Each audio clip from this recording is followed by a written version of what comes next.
आदाब, मेरा नाम डॉक्टर सुवर्चला है। मैं जीवा फर्टिलिटी सेंटर्स में साइंटिफिक डायरेक्टर हूँ। ऐसे कौन से जॉब्स हैं, ऐसे कौन सी वृत्ति है जिससे आपके इनफर्टिलिटी के चांसेस ज़्यादा होते हैं? आइए ये देखने की कोशिश करें। स्टडीज़ ने बताया है कि जो नाइट शिफ्ट करते हैं, जिनके काम में नाइट शिफ्ट ज़्यादा होते हैं, उनके चांस ऑफ प्रेगनेंसी कम होते हैं, उनके मिसकैरेज रेट्स भी ज़्यादा होते हैं। ये इसलिए क्योंकि उनके ओव्यूलेटरी साइकिल यानी कि अंडा रिलीज होने का जो साइकिल होता है प्रति महीने, वो थोड़ा डिस्टर्ब होता है, पीरियड्स डिस्टर्ब होते हैं, जिसकी वजह से उनके चांस ऑफ प्रेगनेंसी कम होते हैं। दूसरा, जो औरतें बहुत ज़्यादा ठहरती हैं, जैसे नर्सेस हो गए, जैसे हेयर ड्रेसेस हो गए, वेट्रेसेस हो गए, इनके भी चांसेस थोड़े कम होते हैं, स्टडीज ने बताया है। जो एयर होस्टेसेस, पायलट्स होते हैं, उनका रेडिएशन एक्सपोजर थोड़ा ज़्यादा होता है कॉकपिट्स में, प्लेन्स में, तो उनके भी चांसेस थोड़ा कम होते हैं। जो पैसेंजर्स होते हैं उनका ऐसा कुछ नहीं होता है, बट बिकॉज ये इनका जॉब है, रोज़ ये इलेक्ट्रोमैग्नेटिक वेव्स से एक्सपोज होते हैं, इनके भी ओवुलेटरी प्रॉब्लम्स होने के चांसेस होते हैं और सक्सेस रेट कम होता है। जो हेयर ड्रेसेस होते हैं, जो अपने ब्यूटिशियंस होते हैं, जो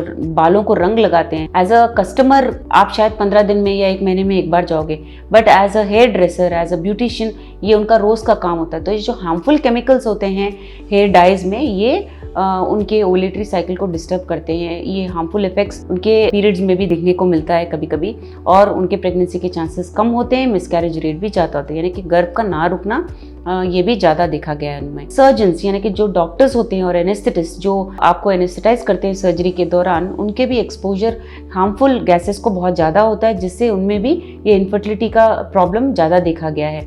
इनके भी पीरियड्स में दिक्कत हो सकती है, ओवुलेटरी साइकिल्स में दिक्कत हो सकती है, जिससे प्रेगनेंसी के चांसेस कम हो सकते हैं। स्ट्रेस और प्रेगनेंसी का भी इफेक्ट देखा गया है, बट ज़्यादा स्टडीज नहीं है, क्योंकि स्ट्रेस हर एक में अलग अलग तरह से दिखने को मिलता है। एक के लिए एक जॉब स्ट्रेसफुल होगा, लेकिन अगर किसी और को वही जॉब दिया जाए वो बहुत आसानी से कर सकते हैं। तो स्ट्रेस को मेजर नहीं किया जा सकता, बट ये ज़रूर है कि स्ट्रेस अगर कम हो तो बॉडी भी हेल्दी रहता है, जिसकी वजह से आपके पीरियड्स रेगुलर हो सकते हैं, जिसकी वजह से आपके अंडे ठीक से ओवुलेट हो सकते हैं, रिलीज हो सकते हैं, और जिससे चांसेस ऑफ प्रेगनेंसी ज़्यादा होते हैं। तो ये जो जॉब्स हैं स्टडीज़ के मुताबिक दिखाए गए हैं, इनके हार्मफुल इफेक्ट्स, और अगर आप इनमें से किसी जॉब में हैं तो ये तो नहीं है कि आप जॉब छोड़ सकते हैं, बट एक्सपोजर कम करके आपके चांसेस बढ़ा सकते हैं। इसके बारे में अगर आपको और जानकारी चाहिए, अवश्य जीवा फर्टिलिटी सेंटर्स आइए। Thank you. हमने इस वीडियो बनाने के लिए बहुत मुशक्कत की है, मेहरबानी करके हमें लाइक और सब्सक्राइब ज़रूर कीजिएगा। शुक्रिया।